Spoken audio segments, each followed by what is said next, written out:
What's happening, everybody? Here we are once again on Alex McCarthy's Wrestling Daily. And as you can see, the man himself, the Nugget, has weaseled his way back. After taking part in the debut episode, we have SB3. Steph Chase did tremendous jobs. But the man, WrestleTalk's czar of wrestling, Louis Dangoor, returns. How are you, brother? I'm good. As you said, Steph and SB3, they knocked it out of the park. I thought our show on Monday flowed well. On Tuesday, we really enjoyed chatting with you guys. So I'm really looking forward to being back, chatting with you all and delving into the news ahead of Hell in a Cell this weekend. Absolutely. And before we delve into our first bit of news, let me remind you, you can catch us, of course, on podcasts right now. We're on Apple Podcasts now, as of today, I believe. And we're on, obviously, Spotify and all other outlets that you get your podcasts. Sorry, it's sticking in me, Louis. It's attacking me, my throat here.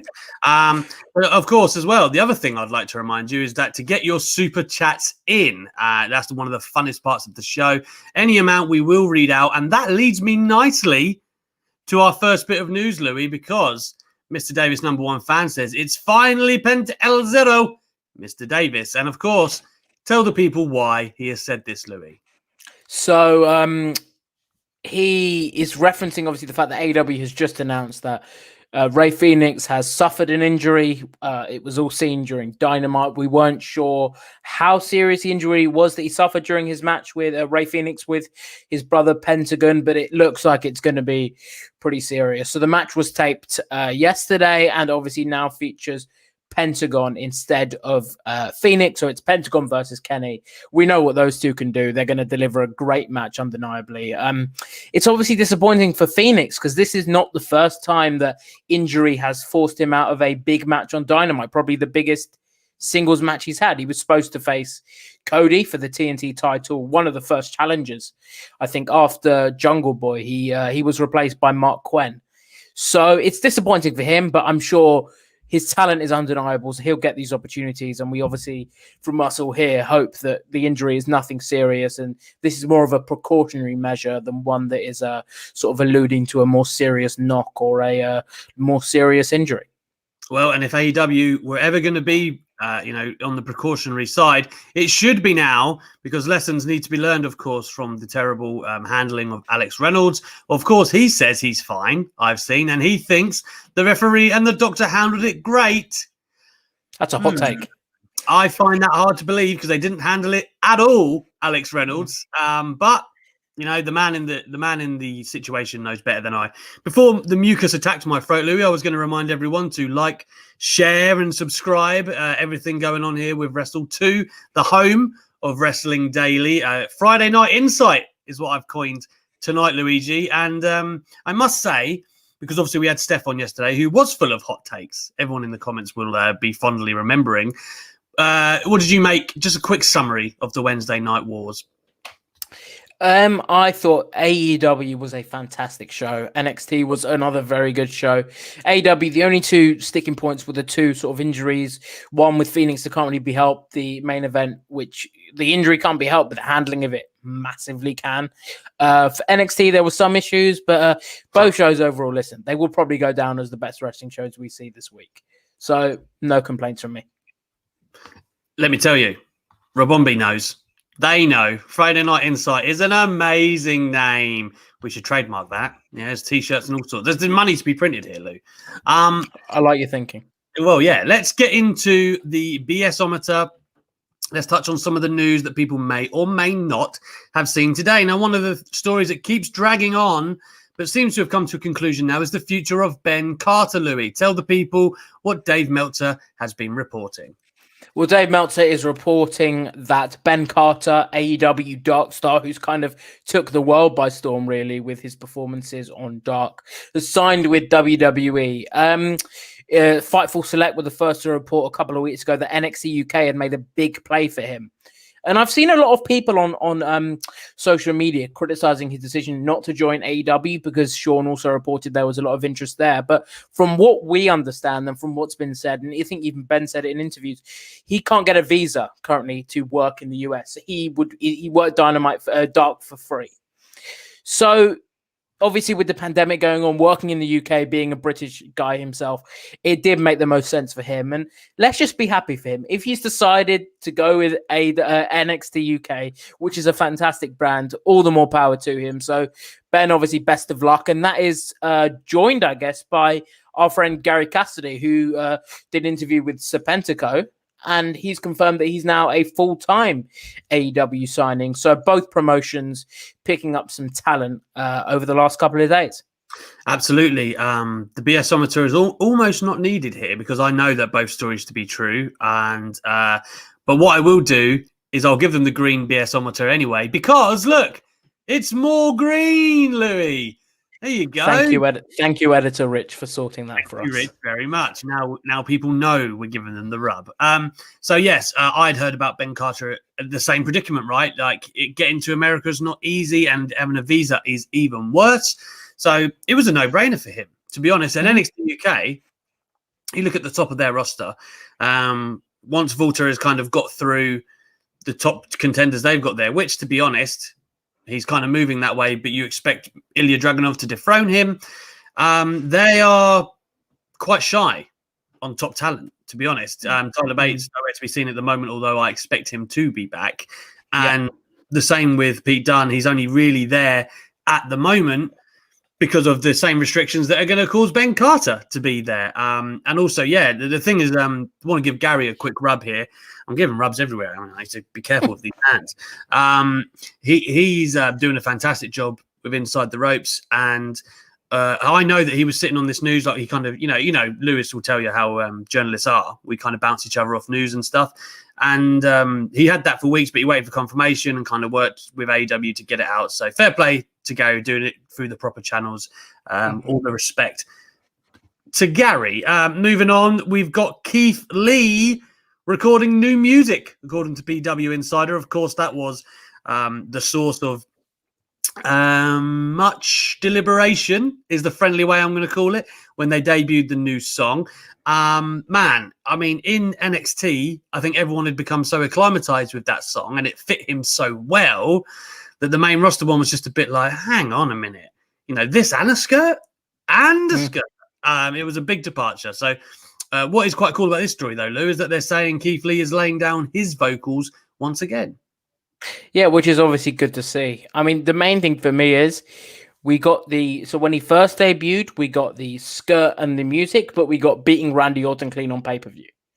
Now it seems like we're getting the music, but there's no Hell in a Cell match for him. There's no real storyline, or when he is winning, when he is on Raw, he's either drawing or getting pinned by Braun Strowman. So hopefully in the next couple of weeks, we get a marriage of the two and we see him getting his sort of charm back, his music back, that kind of thing, and a renewed push for Keith. But this is definitely a step in the right direction, and hopefully Keith can put his own spin on it and his own touches, because we just know how charismatic and how engaging he is. So he'll create magic. Yeah, absolutely. And if he needs the rub from this show, as the comments will tell you, I'm giving out all the rubs right now. I'm like a human massage parlor, Louis, just clean up, I think. Anyway, Keith Lee indeed it appears to be getting new music. Of course, Roman Reigns said a few weeks ago that he would be looking for some new music too as the story progressed. And their story does look like it's progressing, Lou. We're going to get into this a little bit right now. We all know what a proponent of Roman Reigns I am. I think the Tribal Chief has been absolutely excellent and has been I said this yesterday, turning heel is one thing, but the Tribal Chief character is a home run in every way, fits him perfectly. Adding in Heyman, tremendous. Now, we have read things about them taking this to the next level where Roman starts his own stable to kind of capitalize off this Tribal Chief persona. One would assume that the Usos might be a part of that. Of course, he's got Jey Uso this Sunday, Hell in a Cell. I Quit. We're going to learn a little bit more about that tonight on SmackDown and what goes into that, what iterations and connotations, to be fair, go into that I Quit. Because, Louis, we're speculating that perhaps he has to acknowledge Roman as the Tribal Chief, and then, whether it's tonight or further down the line, perhaps they align. Yeah. I hope it's not a sort of friendly, not friendly align, but I hope Jay isn't willingly aligning. I hope it's not like At least with not, Roman's. you know what I I mean? hope. I Gradual hope. thing. And I hope it's not like Roman's next feud. Jay just comes out and attacks the guy, and then we have Roman and Jay holding each other's arms up. I think it'd be nice if tonight on SmackDown, Roman Reigns is going to reveal the stipulation. He said that this match is going to have real stakes and real consequences. So for me, it'd be nice if that's something like you have to work for me or something along those lines. Not sure of the phrase. Maybe I've seen some people speculate he loses the Uso name and just becomes Jay as a sort of. I'm not sure about that because I don't think there's a worse wrestling name. Actually, it's Slapnuts, but than Jay just on its own, which isn't great. But it's interesting, and it gives a new dynamic to the Hell in a Cell as well as the I Quit match, which is the first time we've seen that. So yeah, I'm excited for it, and the possibilities beyond this this match and what it could mean for the future of SmackDown moving forward with the possible Roman and Jay alliance is really exciting. So big thumbs up from me, and I can't wait to see it. Yeah, I mean, I've in interviews, so I actually said that Royal Rumble this year, I posed this question to Samoa Joe, and I said to him, you know, what do you think? There's been a lot of rumors, you know, mostly started by people like me on Twitter, that it would be cool, right, to have them all together. And Samoa Joe was kind of like dismissive. He was like, you know, I don't, yes, you know, I like all these guys and, you know, they're great in the ring and whatnot, but why put us all together just because we're Samoan? And I guess I hadn't really contemplated that before he put it to me like that. And, you know, I can understand that maybe that wouldn't be the best reasoning. But Jey Uso, funnily enough, when we spoke about that, his rationale was totally different. He was like, yeah, I want to celebrate that. I want to be like, you know, I think he actually called it like Samoan SWAT Team 2.0. He was like, you know, that would be really cool. And they want to run it as heels. Roman is heel now. So it'd make a lot of sense if they actually did do it, you know, regardless of whether Samoa Joe is involved or Tamina or Nia Jax or anyone with that ancestry. I do think that there are legs there. All of them have got different opinions, but I think if you're looking at Roman and you pair him with arguably the best tag team in WWE / the world, you know, they're in the conversation. If they went to AEW tomorrow, they'd still be like a huge deal. And then you have maybe someone else in that group. And, you know, even Nia Jax actually would be pretty cool when I think about it. And you got Heyman in there too. That's a really powerful group that you could do a lot of stories that can spawn off. And I kind of missed that. So I don't think Roman needs it, which is quite crucial. But if it plays into the story that they're trying to tell and gets us to the destination and where they're looking to go for WrestleMania, which hopefully is The Rock, although we don't really know now. It's hopefully Goldberg, no? Louis, I will remove you from this chat. I have that power. Don't tempt me. So anyway, there we go. I mean, in terms of can it happen to versus will it happen? I think we have to go with the yellow, Lou. Yeah, I think it's 50-50. There you go. There it is. So let's hit the super chats now because we do have a couple in waiting. And this one comes from Nzagura. You two are a good pairing. Looking forward to more. Thank you very much. Very much appreciate that. What will be the best pairing since, Lewis? I thought you had something quicker. I'm not going to lie. I'm thinking. Jay and Jimmy. We're talking about them. We look similar. Sure, we look like brothers. Actually, I saw someone in the comments say I look like a young Tony Khan, which I will take. Wow. I get Dominic a lot, which is, I think, just the fact that my hair is mildly similar. But there you have it. In the comments, have at it. Is this Dominic and Tony Khan's Wrestling Daily? Let us know. Another super chat here, which we're grateful for. CM Chris, thank you very much, brother. Please don't forget Impact Wrestling has Bound for Glory this weekend. I hope the Good Brothers win the tag titles. Great being a wrestling fan right now. CM Chris, I know you were around yesterday and we have spoken at length about Impact the day before, actually, that was with SB3. Yeah. Maybe you missed that show. My apologies. But either way, we have spoke about it at great length. Very excited for the show. And I think I have said, first of all, yes, I do hope the Good Brothers win the tag titles because we're big fans of those over here, aren't we, Louis? For me, Deonna Purrazzo and Kylie Ray, Smiley Kylie Ray, that's the one I'm really looking forward to, man. They've both grown so much in recent years, and I just think they're doing tremendously well in the spotlight in Impact. And of course, Rich Swann, Eric Young, man, to be honest, it's a loaded card. I'm even interested. Like, I'm enjoying Shamrock and Callahan kind of being nutters together. So from what I've seen of Impact, I've been checking in on it in the last few weeks, especially. I love it. I think they're doing good business, Lou. Yeah, and I think Impact doing great stuff. They're for me, I struggle a little bit with the fact that I've now got so used to obviously the Thunderdome and with AEW having fans back. The fact that there is literally no fans there does kind of take me back to that pre-WrestleMania time, just like post-WrestleMania time when there were no fans at shows, and that was quite hard.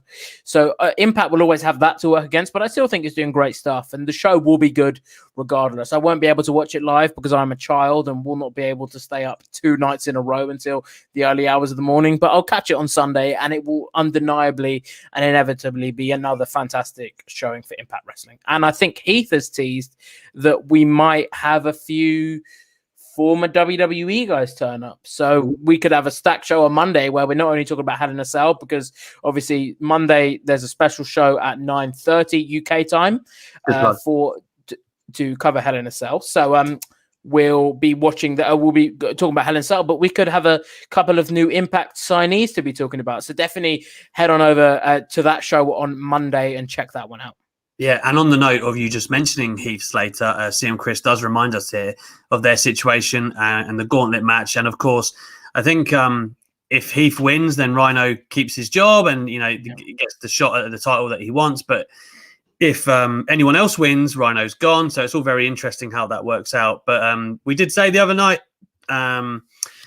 CM Chris, that I think Heath is going to win that. I think they have big plans for him in Impact. And I had Scott D'Amore on my radio show a couple of weeks ago, and he was suggesting as much. Maybe he didn't say that, but come on, I'm reading between the lines here. I'm a journalist, so anyway, guys, let's move forward. And I think, Louis, at the 20-minute mark, round about that, it's probably time for a hot take. What do you reckon? Yeah, and we've been talking about Impact, so should we head on over to this one from my Impact interview with The North? I mean, it's also seamless. Do it. Let's do it. Vince McMahon is the greatest wrestler of all time. If that 75-year-old man says, I'm going to light myself on fire and jump off of this building, he will do it. And find me one wrestler that had more heat than him. Find me one wrestler that gets a bigger pop when their music hits, still to this day. When you hear that beginning of his song, no chance. That's what you got. Building is blown off. Vince McMahon, greatest wrestler of all time, should be on the Mount Rushmore of wrestling. Let me tell you something about Ethan Page's passionate take about Vince McMahon, by the way, which I really enjoyed. Isn't it really hard to argue with everything that he said? Like, I really wanted to go, bah, that's silly. But then every point he made, I was like, yeah. I mean, the only thing you would say is that surely for like the greatest wrestler of all time, there has to be a criteria of how many matches you've had or something to that effect. Because Vince, he's over like Rover, but man, like, you can't quantify it like that, can you, Lou?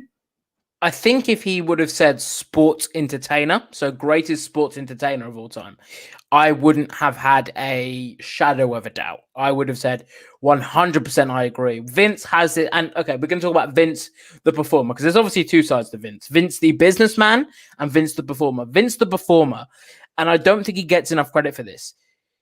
He embarrasses himself on television a fair amount, definitely during sort of the time he was on TV as a regular character. He often got his ass kicked. He often would humiliate himself to put the baby faces over. So he every time I watch a Vince segment from back in the day, I was thoroughly sports entertained. And listen, do we have Stone Cold Steve Austin and the height of Stone Cold without Vince? No, we don't. No. So he's responsible for arguably one of the, I think if you said top three. That's a different question. With the statement is the greatest wrestler ever. That's what he said. I've got to keep my relationship with these people. I've got to try and agree with them. Listen, greatest wrestler of all time. If you said to me who was it, if you asked me, Vince wouldn't be in my top 50 names. But as you said, I don't disagree with anything Ethan said. Very, very over, very committed to having great matches and great moments. I agree with what he said, but greatest wrestler, don't know.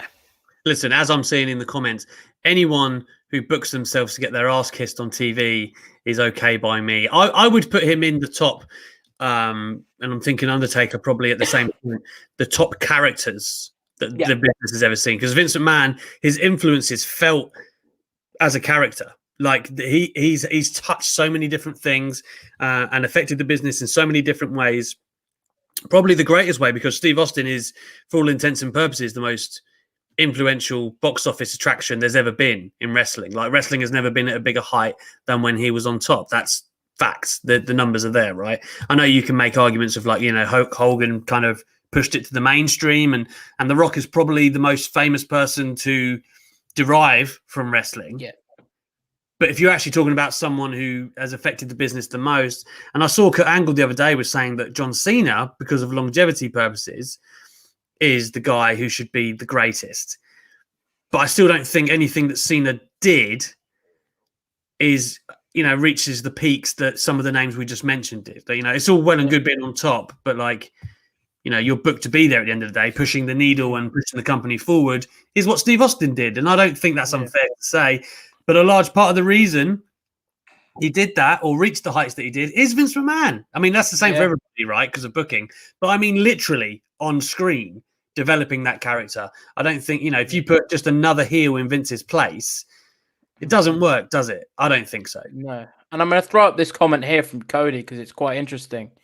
Who are our GOATs? If we had to give one greatest of all time wrestler, who are we going for? Are we saying, like, again, are we saying, like, just a wrestler, or is it just the whole? So, whole what package? do you when you hear the word GOAT and wrestling? What comes to mind? Oh, that stinks. It does stink. I've got, like, so obviously I'm super biased. So, like, the first person who springs to my mind is The Rock, just because I love him, right? But at the end of the day, I realised that he probably cashed out his chips too early to be the greatest. Like, I'm aware of that. And then, you know, a lot of people would say Ric Flair, but I probably didn't. Because I didn't get to watch him weekly in his prime. I maybe don't. You know, don't get me wrong. I hold that guy in the highest regard. I was like the littlest mark of all time when I was interviewing him. But it's hard. Like, I think what Daniel Lucetta has said in the comments here, I think you can put it in category of wrestler and entertainer. So if I'm going to do that, I do think The Rock is maybe the greatest entertainer there's ever been. That's. I know I could sit here and probably break it down and find others, but he's just who springs to mind and influenced me the most. Okay, so there you go. That's how I'm going to quantify that. In terms of wrestler, I think Shawn Michaels is probably the best in-ring performer that there's ever been in terms of delivering, and, you know, his body of work is just unbelievable when you actually think about it. Like, the WrestleMania, the Mr. WrestleMania thing is a moniker, but my God, like, the things that he did, I'm really torn on that one, because, like, Jericho deserves to be there. He's had, like, an unbelievable career of doing different things. You know, I always thought Kurt Angle was amazing. If it was strictly a wrestler, I might have said, well, I don't know. I was about to say Benoit, but I can't in good conscience say that. There's just a lot of, but I liked him as a wrestler, is what I'm saying, in ring. There's a lot of different ones. You could do this all day, but I think in terms of, if someone was like, right, you have to pick, I'd probably say Rock and HBK, probably. Yeah, and that's the match we never saw. Kurt Angle for wrestler. Kurt. And entertainer, I'm going to go with Vince. You know, I'm going to go with Vince because Vince was so integral to the Stone Cold segments, to everything he was involved in. So I'm going to go for Vince for entertainer. Okay. I mean, and I've got no problem with those picks. Do you know what I mean? You can't lose. And I think it is subjective. If anyone has a super chat where they want to tell us what it really should be, put us in our place, please feel free to do that. We'd like nothing more. Moving along, let's do another bit of news. And I don't know if this is news so much as it was an interview where Big E was spilling the beans a little bit, Louis. Tell us who he wanted to have in the New Day. So I found one of these names particularly interesting. So he said he wanted 2014. He was thinking about, and they all were names to add to the New Day. I think he described the group as a revolving door, and who he wanted to add. And two of the names. So one was Alicia Fox, and the other one was Damian Sandow. And that one was interesting for me because, listen, when we think of New Day, let's be frank, it's three black guys. Is it so? four? Whenever is it four? We know there's three Usos according to Wale on Quizzlemania, but there's three members of New Day. And I think whenever anyone has suggested people to go into New Day, because of that connotation, it has tended to be African American wrestlers or black wrestlers. So to hear that Damian Sandow was being pitched was an interesting idea for me, because it isn't something that I'd considered, because I guess subconsciously and probably wrongly, whenever I've thought of members to add to the New Day, they have been black wrestlers.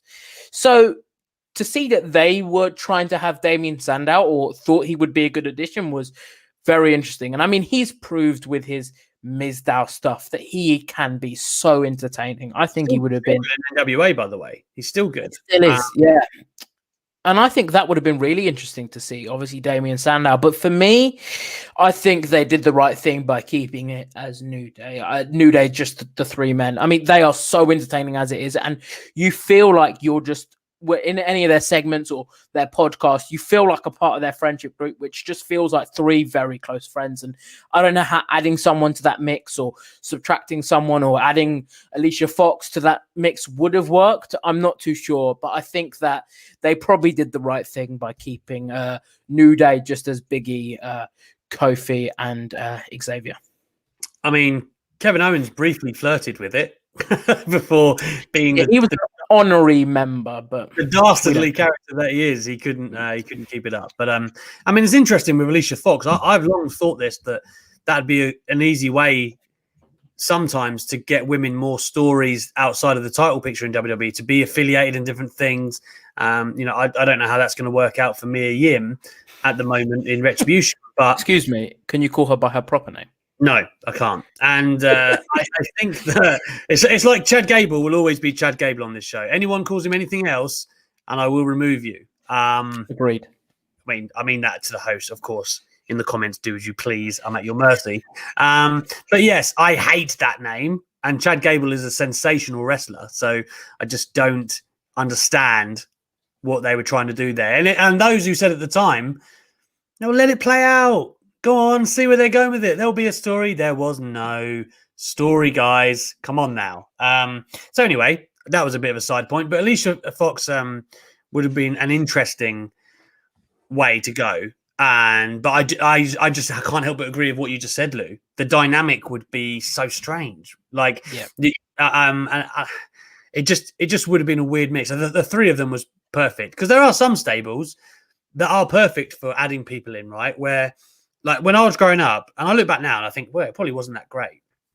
But back in the day, the corporation were great, right? Like Vince McMahon just going, I'm the boss and I want all these great people to come and protect me. That makes the world of sense, doesn't it? Yeah, I'll have Ken Shamrock. He's a maniac. Go on, bring him in. Big Boss Man, he's a host. Come on, get him in. The Rock is like the crown jewel. I've got Big Show, 7 foot. Kane, who's an absolute maniac that no one can control. But if he gets out of line, we're threatened to send him to the mental hospital. Those are the words WWE use, not me. Crazy, really. And China was in that for a little while too. I thought that was a great stable. We haven't had anything like that in a little while. But I don't know, Louis. Like, are you a fan of stables? I always really have been. Yeah, I do like stables. I think they've got nice dynamics to them. That's why one of the reasons I like what AEW is doing, where there's so many stables and layers to those stables as well. And it seems like with WWE, it's not just tag teams that are splitting up stables as well. Apart from Retribution and Hurt Business, we don't really have any sort of proper stables on the main roster anyway. But yeah, always love a stable. And I love the Freebird aspect of it as well, where New Day, there wasn't a leader to the stable. It wasn't like, this is the guy that everyone answers to. They felt like equals that could slot in and out of tag teams and singles runs. I did like that. And I love a stable. Well, we got another super chat here. We did invite the pressure on the GOAT discussion, Lou. And Bo Hill, thank you very much, brother, has said, GOAT is Jericho. 30 years of WCW, WWF/E, New Japan, successful everywhere, constantly reinventing himself, made a clipboard, the best thing in wrestling. Bo, I find it very hard to argue with you, my friend. As I said, I had on my side of the discussion with Shawn Michaels, I had Jericho rivaling him for that spot. But really, he could rival The Rock on his side for entertainer as well. And really, you have to say that gives Jericho a lot of legs in this discussion. He's one of the only guys who could be at the very top of both. Although I do think Kurt Angle probably could as well. And you think wrestling characters? I don't know many people that could be on the conversation for so many different iterations of their character. I mean, we're talking 2008 suit wearing world heavyweight title Jericho, or Le Champion Jericho, or List of Jericho. He's been on top with so many different characters. Don't forget Show Tunes Jericho. Don't forget this. Of course. I mean, he's been on top with so many different characters, so many different gimmicks that you can't. I think that you've completely changed my mind, and I definitely have to say that Jericho is entertainer.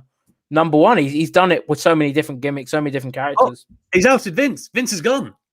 Vince is gone. I've switched over to the AEW side. Jericho would love the flip of the change of mind that you've had, the change of heart. You do have to say though that Jericho's reinvention is probably even, and I know people have said this about Undertaker, but you could argue Jericho's are even more because they are such a. I mean, okay, Undertaker's character in the first place is really hard to get over and do, but Jericho's have been much more of a grand departure each time, from babyface to heel.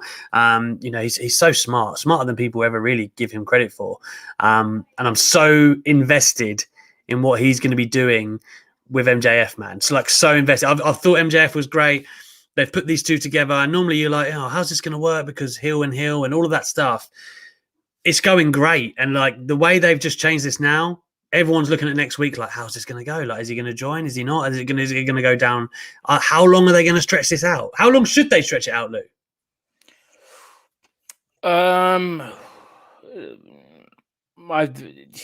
They could pay it off in a month. They could pay it off in 6.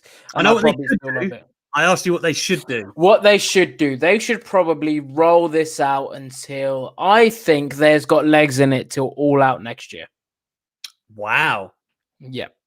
I think there's enough legs in it where you can have potentially. See, I don't think that.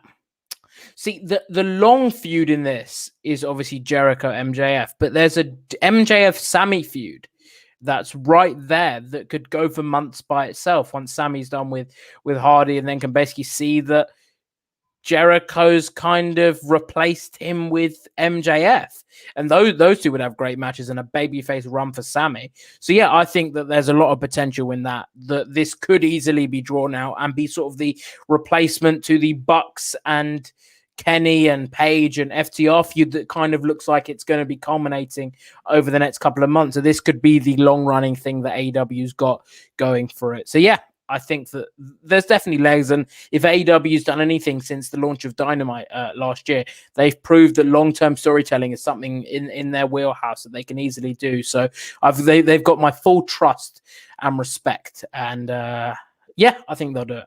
I think, and I've said this week, I would love to see something a la Jericho Owens, that kind of drawn out. I still think Chris Jericho and Kevin Owens should have been like tag champs and everything. They should have gone all the way with that. And then you take Goldberg out of the picture and you make that match the Universal title match. Not like me to say Goldberg should be out of the picture. I know, but and to be fair, he had a good match with Lesnar at that Mania. Didn't need the title. But it didn't need the title. No, it didn't. It could have just been, didn't we stink the place out like 17 years ago, or what was it, 13 years ago? Let's do it again. That could have been it. And I resent this, Cody K. Everyone at WrestleTalk has a natural AEW bias. Come on now, brother. We've been waxing lyrical about the greatest of all times in WWE and things of that nature. Come on. I watch NXT live. There's a running joke. There's a running joke within WrestleTalk and even on Twitter that I'm an NXT mark. So if anything, I think this show's probably a little bit NXT I've been accused of the same down the years, and I actually said before the last takeover that I still think, and I know New Japan fans are probably going to come down on me here, but I still think takeovers are the best wrestling shows in the world. I just think they are. Like, they're 3 or 4 hours. There's 4 or 5 matches, and they all bang. Like 9 times out of 10, they all bang. If anyone in the comments watching this has any counters to that, and I'm sure some of you do, please super chat us, get at us, let us know what you think.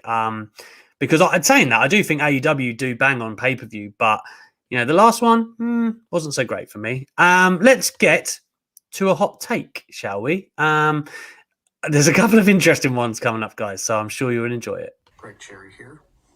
What would you say if I told you that Sasha Banks is the greatest women's wrestler, not just of this era, but of all time?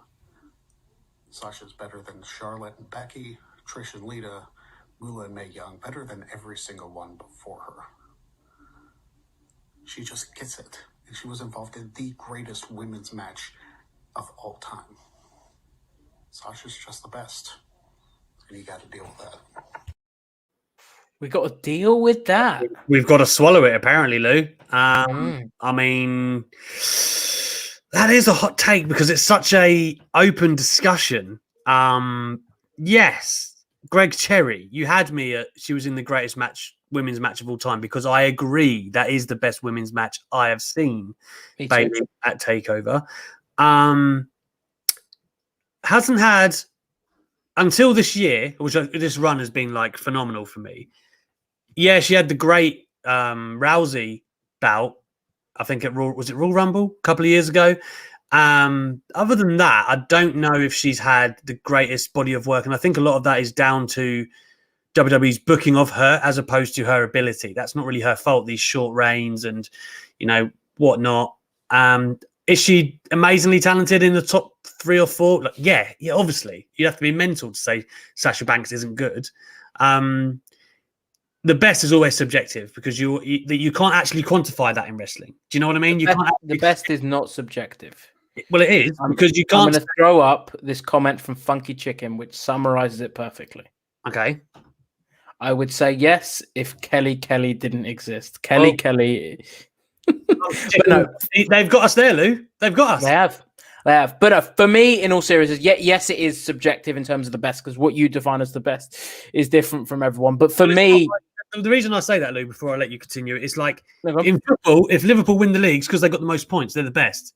But in wrestling, a lot of the spots and how you perform, yes, that's important, but you're booked, right? Like you're booked in certain spots. So Vince McMahon could tell everyone, Nugget, you're the best. He could book you in those main event slots, and you could stink every night, right? But then if you're booked to win King of the Ring, Royal Rumble, you could go, well, look at my resume, right? So wrestling doesn't work the same way as sports. It's basically defined on how you watch and interpret people. So, sorry, before I let you go, Sasha Banks is my top 4, yes, but I've said for a long time now, I feel like Charlotte Flair is actually the best. And I know that a lot of people hate hearing that, but I feel like she always delivers in those top spots. I'd love someone to come at me with a bad Charlotte Flair pay-per-view match. Don't need to talk anymore because that is exactly what I was about to say. Charlotte Flair is Charlotte and greatest women's wrestler. So it's difficult because, as you say, WWE's booking of Charlotte comes into that. Charlotte performs often in singles matches on every pay-per-view that she's fit and on TV for. So if someone like Asuka was in that role, would we say Asuka? Potentially. If when Io Shirai is on the main roster, hopefully, fingers crossed, because damn the matches she could have. Might say to be fair, but yeah. But I mean, because Charlotte is booked at the tippity top and always in that position, I guess we kind of put her in that category anyway. So if Asuka was given the same opportunities that Charlotte is, she is to an extent, but I don't think anyone's been given the opportunities in the women's division, maybe alongside Becky Lynch during the latter part of Charlotte Flair. So whether we can see someone else in that role if the booking was different, but I mean, what you said about Charlotte, you put her in there with anyone and she has a fantastic match. She feels like a star. And along with her and Becky, I think that's something the women's division does sometimes lack. But yeah, and I mean, we could, I guess, on Monday have a slight difference of opinion depending how Hell in a Cell goes with Bayley and Sasha, which I'm really looking forward to. Yeah, absolutely. And I think that's a very important point. So for me, obviously, a large part of my argument is that Charlotte delivers. But of course, and you won't get an argument from me here, she gets more opportunities than anyone to deliver, right? She's been put in those spots. So it's hard for us to say, and the argument works both ways. It's like, well, this person would be better if they was in that spot. But you don't know that, unfortunately. So I would like to be. I think there are a ton of women that have got the potential. That I actually like this comment from CM Chris, Gail Kim, Madison Rain, Mickey James, Lita. I actually never thought Lita was the greatest worker in the world. I hate to burst people's bubble there, but the front three there I do agree with. And just to clarify, to Greg Cherry's point, I do think Sasha Banks is amazing. I'm a huge fan of Sasha Banks. But obviously, this is a very hard question when, like the GOAT one earlier, when you have to say one, and that's where. That's why we have this show, Lou, because we don't duck. We don't duck these decisions. We've got any more news to tuck into. I believe you saw there was a stir this morning about Brock Lesnar being in a UFC game, Lou. Yeah, so I think news sites have picked up over the last couple of days, and it sort of came to a head today that Brock Lesnar is a playable character in the new UFC game, UFC 4. From EA Sports. Obviously, everyone knows my favorite franchise, producing the best game of all time, FIFA. But listen, this is not massive news. It does not mean that Brock is going to be returning to UFC. It could, but it doesn't mean that that's 100% on the cards. I think people have looked at this potentially thinking, okay, Brock's out of WWE contract. We're led to believe he's a free agent at the moment, has chosen not to re-sign. But I think this happens regularly. As far as I've been told by people within WWE, and as far as other people have reported, Brock will be back when Vince throws him a wad of cash and says, listen, we got you for this story. This is the plan. Do you want to come in and do it? So I don't think that there's any worry, I guess, within WWE that Brock might head back to UFC. And even if he does, it's not the worst thing because you get that crossover. So we'll have to see how this plays out. But I don't think we're going to be sitting here in a position where WWE are trying to get Brock back and have offered him a load of money and he just says, no, I'm not interested. I think Brock will be back before too long. I'm really enjoying the people just coming for you in the comments about FIFA. That's taken over. For Brock, I mean, I've had the UFC game since release because I had to write a review on it for TalkSport, and I'm like literally 99% sure that Brock Lesnar has been on there since the start. So whether people have just picked this up or not. Also, Tyson Fury's in the game. Is he signing for UFC? No. Anthony Joshua's in the game. Are they going there imminently? No. CM Punk's in the game. I hope he's not going there again. So, I mean, I think the thing is, obviously, if Brock's under WWE contract, we probably don't get this. You have to imagine Brock is not shackled. I don't think Vince McMahon saying, Brock, give me your Twitter. I don't think, you mean Brock isn't going to be streaming on Twitch next week? I mean, he might not. Luke. I know we want to see Brock Lesnar continue his season with Moneybags Newcastle, but it's not going to happen. For Brock Lesnar, man, it's the same as what you just said. The people I spoke to in WWE, it absolutely is a case of that he's been in Canada. And I know you can come down from Canada into America, but you can't go back up, I believe, or like one way is what I mean. You can obviously make the return journey, but so I don't think he has any interest to leave during a pandemic. They don't have anything for him while there's no fans. So why would he drop that amount of money on him to use when he can't use him? He's got to pay him like a downside guarantee regardless, kind of this fixed sum. So why would you? And to be fair, although Brock is very much open to the highest bidder, like let's not get it twisted. He's a businessman. But I believe that he has every intention of returning to WWE when the time is right. So that will be when there's fans. So I would assume WrestleMania-ish is when we should expect Brock Lesnar back. Now, in the final 15 minutes of the show, this is just flown again, by the way, Lou. We've got to make some predictions for Hell in a Cell, and we need to play a final hot take. Louis, I'll let you decide which is first. Well, first, shall we cover the Mick Foley little tidbit before we get onto that? Ah, you mean my fine work, Louis? That's what you want to talk about, right? Listen, I know that's why you didn't bring it up, because you are never one to toot your own horn. Well, You are never one. You were always going to be like, "Hey, listen, Luke, you bring that up because I don't want to be seen to be doing praising my own work." So I will lead this one. You obviously spoke to Mick Foley yesterday. Fantastic interview, and he gave away a little bit of a tidbit that something might be in the works with Vince McMahon. Do you obviously want to elaborate on what you've heard from Mick and what you think potentially could be in the works? Yeah, absolutely. So I spoke to Mick for about 15 minutes yesterday. Obviously, it's Hell in a Cell week, so he had a lot to say and a lot of opinions to fly around. It was really interesting what he said. He said that he spoke to Sasha Banks after the takeover, and that she texted him and saying, "Well, I can retire now." Because she really felt that she'd accomplished something, made a name in the industry. And I think it's awesome how supportive Mick is of those talents. He's always pushing for women to do more as well, man. So it was really great to get his opinions when you've got Bayley and Sasha going into the cell this weekend. So while he told me all about that, he also told me about the feuds, the people that he helped make. Because I have been very vocal in this, haven't I, Lou? That I feel that Foley is someone who is underappreciated in many ways. He's like the foundation of a lot of the legends that we have before us today. The Rock, Triple H, Randy Orton, Edge. He really gave them the feud that then took them to the next level. So it was great to talk about that.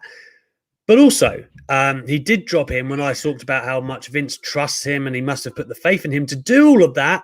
He was like, well, I did have a meeting with Vince a couple of weeks ago. And he said that he has an announcement to make. It's top secret at the moment.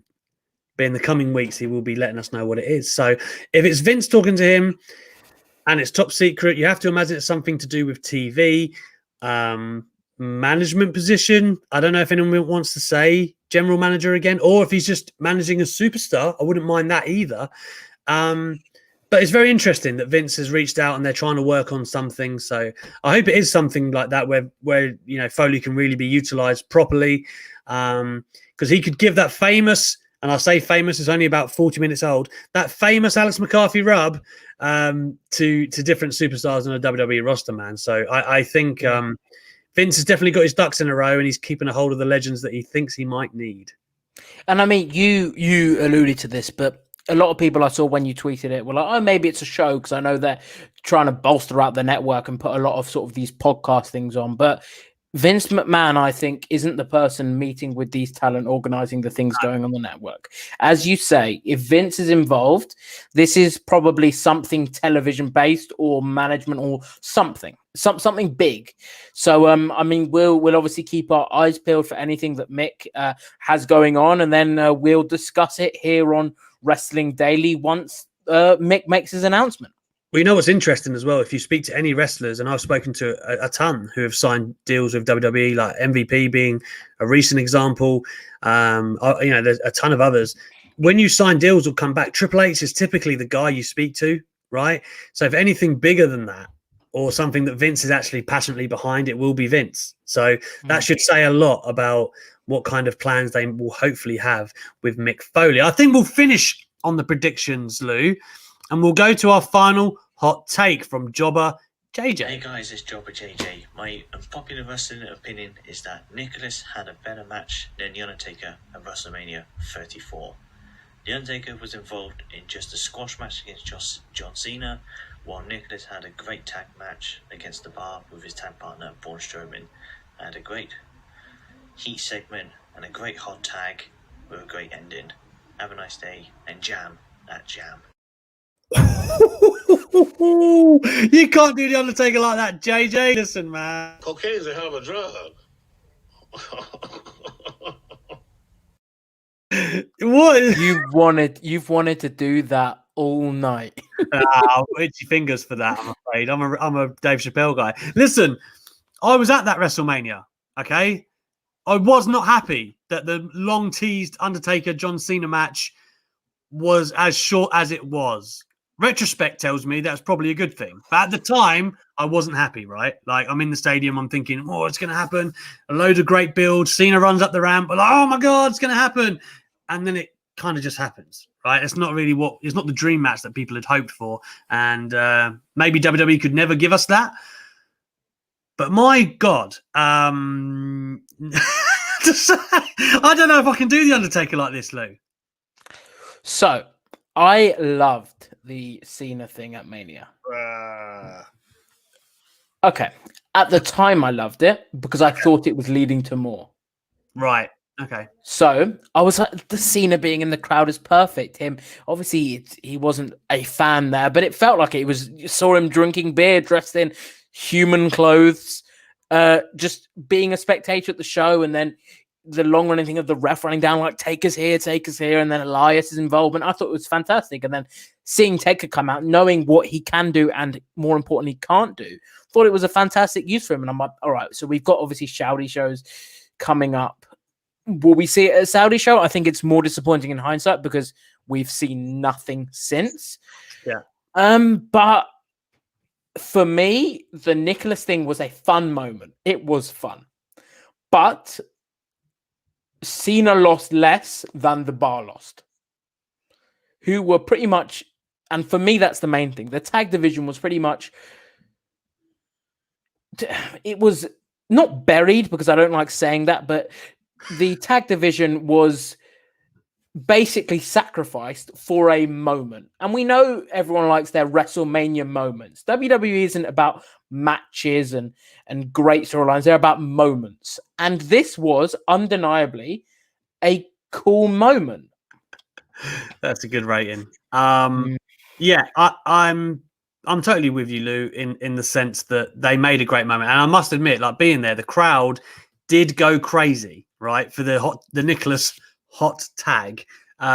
They did go mad for it. So I can't complain too much. But the thing is, and I've heard this since, that was a week of decision, right? Like very late, because you remember they teased Braun was going to have a mystery partner, okay? And then a lot of people had thought, quite rightly, there was going to be Bobby Lashley, who would eventually debut the next night. Now, at the time, the idea of Bobby Lashley and Braun Strowman, like this monster destructive team, was really quite exciting. And what's even more a few weeks later. Exactly. I was just about to say that. The very next pay-per-view, in fact, they were together. So many have thought that was the original plan. Bobby Lashley has outright denied that to me in an interview. But I have heard from other people that it was the case. So I guess from the horse's mouth, you have to say Bobby Lashley, he's not a liar, is he, Lou? But still, it's funny that, they made that late decision. And to be fair, it was kind of funny for what it was. But and you know what? Good on the kid, because how many 10-year-olds can say that they won a match at Mania? I know WrestleMania isn't about one kid, but he had a cool moment. I'm saying, we're going to say Jubba JJ's given us the best hot take yet. I think that was a good one. I agree. Thank you very much. Let me remind you guys, we're heading into the home straight here, and we're going to be talking about Hell in a Cell. If you have your predictions or even hot takes about Hell in a Cell this Sunday, please feel free to super chat us and let us dig into that. So what I will start with, Lou, while we get into these predictions, let's do the easy one, right? The short one. Elias, Jeff Hardy. What is the deal there? We're hearing that there's big plans for Elias. Does it start this Sunday? Yep, Elias wins. I think he's got an album coming out pretty soon, which WWE seemed quite content on pushing. So I would be massively shocked if Elias doesn't win. Yeah, and Jeff Hardy, he loses a lot, man. He really does. I don't love that because I love Jeff, but there you go. Moving on to the cell matches, and this is not in order because who in God's green earth knows what order they're going to be in. But we will start with Drew. Oh, no, it's got to be surely the I Quit as the main event. Well, this is what we speculated, right? But at the same time, if there was no shenanigans, it should be Bailey and Banks, in my opinion. But I guess because it's got the added stipulation, it isn't just a Hell in a Cell match. I think we'll probably see that as the main event. I'm pretty confident. Yeah, and this is true, but I think in terms of speculation, Roman is the main event, right? Like that. Yeah. In WWE's eyes, I think that's how it will be. I'm just saying. Drew and Orton, right?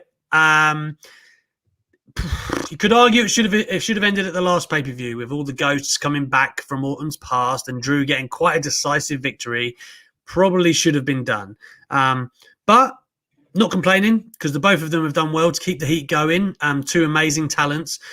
Let's speculate here. I think if Orton was going to take the title, he probably would have. I do like the Spotify playlist he came up with today, where he had a message for Drew. I just don't know if Randy needs it at this moment to move anything forward or for any other purpose.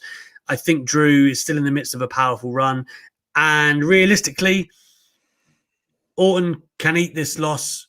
Whereas, not that it would hurt Drew, but I just feel like it would do more for him to win. 4 straight on pay-per-view, though, then Randy's lost. And I think everyone has been speculating, listen, he'll lose 3 because he's on a promise that this is going to happen. And I have said...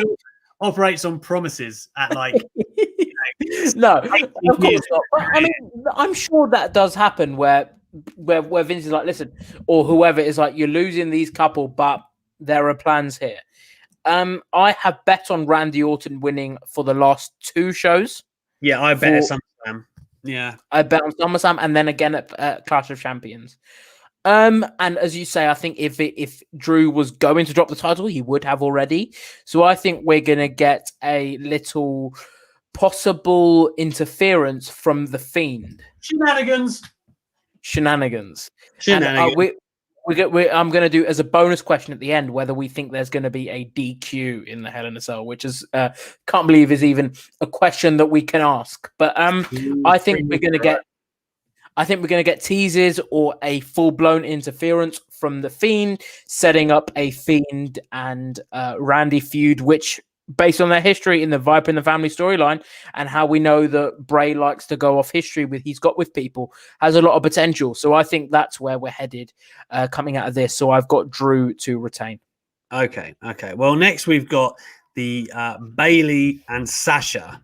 The dream match, big time dream match on the main roster. Oh no.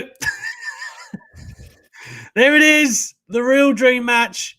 Carly, Keith Lee, hang on a minute. Get out of town. So Bayley and Banks, the real deal, finally happening on a big stage in Hell in a Cell. I wish it was happening at WrestleMania. That's just me. But that doesn't mean I'm not going to enjoy this Sunday. Now, I know that they're going to pull out something special. Mick Foley said this earlier. They probably own the greatest women's match in the history of the business. Sasha probably has been a part of one of the greatest, there's only been 2, but the greatest women's Hell in a Cell match thus far with Becky Lynch. They've got a lot on the line. There is no way these two have not thought out some incredible spots and ways to go about this. So I feel like it's going to be an amazing match. I see that the bookings have changed from when I last looked, and it's actually Sasha who's the favorite. Yep. I still think it's not quite time, and I think Bayley wins. So my hope is this match doesn't happen. What? So, hot take here. This match is Mania. It needs to happen at Mania. And my worry with WWE is if we get it... My worry is if we get it now and they plan on doing it till Mania, we will see this match every pay-per-view until then. So my hope is Bayley decimates her before the bell, or decimates her even right at the beginning and just convincingly wins and writes Sasha off TV for months, and we see her return at the Rumble. Because I think we're still getting 2 Hell in a Cell matches, or 3, but 2, if this happens, we'll still get 2 Hell in a Cell matches, one which is an I Quit. I think if fans see this, and I'd be the same, if I saw this, I wouldn't be thinking, damn, I'm being cheated out of my money. I would think they've obviously got plans to drag this out. So I hope that's where this goes. Or I hope that they perhaps leave something in the tank for a Mania match where even if they don't have this Hell in a Cell match, you put the match in Hell in a Cell at Mania, which I think is what Hell in a Cell should be used for. It's October, so it's a Hell in a Cell match. It should be when the blood feud calls for it. And what's a bigger time than Mania? So I hope that's what happens, but it isn't what's going to happen. Hell in a Cell. I thought I heard at one point there. Hell in a Cell. I think we're going to get a Bayley retention. Yeah, I mean, obviously she has to sign the contract tonight, and I think I do. I mean, I don't think they hold off like that. I would imagine Bailey really hurts Sasha Banks in the match, and that's what prolongs the definitive one in the series, whenever that will be. But I don't know if WWE want to do that.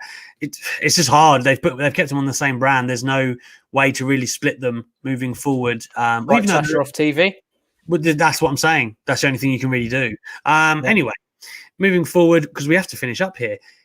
Jey Uso, Roman Reigns. I don't think anyone in the world is thinking that Jey Uso is going to come out on top here. I mean, if he does, I'll eat my. I don't even have a hat, but you get the notion. I think Roman wins, and I think there's a big development in the story where Jey is going to turn to be like, I don't want to call him like a minion, or a disciple or anything like that, but he's definitely going to be a part of the tribe. 100% agree. I think even Jey Uso, if we had to ask him in an interview, would probably say Roman Reigns going to win. Nothing against Jey, because he has more than pulled his weight in this feud and has been more than held up his end of the bargain and been fantastic. But yeah, Roman Reigns is winning this 100%. Right. Excellent stuff, guys. Louis, it was a pleasure to have you back in the hot seat, my friend. Even if Pete Quinnell says you've been taking up too much airtime. You've been dropping too many hot takes. Here it is. You're over time, Louis. Wrap it up, mate. We all see the brackets. The good show. So anyway, thank you so much, guys. I really enjoyed the interaction on the right-hand side with the comments and the live feed. Some great super chats too. Great hot takes. Please like us, subscribe, share, get the word out. Isn't that right, Lou? Get that goddamn word out. If you have failed to catch up with anything or you want to catch it again, you can get us on podcasts now on Spotify, on Apple, Acast. They're all over the shop. So once again, thank you, guys. It's the end of the first week. The wrestling and a brief note for next week. UK clocks go back. Yep. US clocks don't. So we'll be live still at 8 p.m. UK time Thursday through Friday, but that will be 2 p.m. obviously in East Coast and 11 a.m. Pacific. So make sure you're there an hour earlier, and then on Monday for 9:30 for the special start time, special Monday show for the pay-per-view, which will obviously be the corresponding times for you guys over in the States and all around the world. Yep, I'll be on TalkSport 7 till 9, and then I'll be on here at 9:30, being the busy man that I am, talking all the wrestling. So please do join us. Week 1 down, and we can't wait for the next. Thanks for tuning in, guys. Take it easy. Have a good weekend, I think, Lou. Yeah? Have a good weekend.